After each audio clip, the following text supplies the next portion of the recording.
Hi, I'm Dr. Vikram Khanna. I started my practice in 2009 as a B.D.S doctor.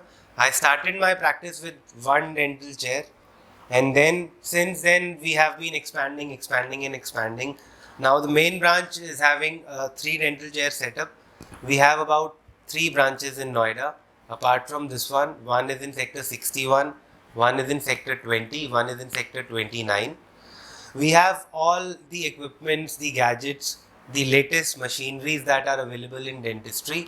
We have an OPG, we have an intraoral scanner. You don't have to give in any impressions. Whatever impressions we take, they are digital impressions. No impression materials going inside your mouth. No gagging. There is no vomiting sensation while you're taking impressions. So it is going to be absolutely comfortable. When you're going in for braces or aligners, then also we have the intraoral scanner which will be scanning all your teeth, and there won't be any impression making, there won't be any gagging.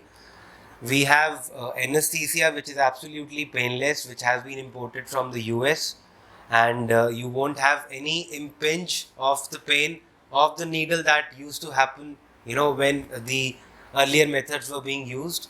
So with all the latest gadgets that are available, with all the specialized doctors, we have a specialty team working with us. So whatever problem a patient is facing, you will have a doctor which will be having and giving you the treatment of the specialty. So if you want a root canal, it will be done by a root canal specialist. If you want a crown, it will be done by a prosthodontist. If you want an impaction, a removal of your wisdom tooth, it will be done by an oral surgeon. If you want braces, it will be done by an orthodontist. So in totality, all the branches are being covered under one roof. So come contact us for all your dental needs. Thank you.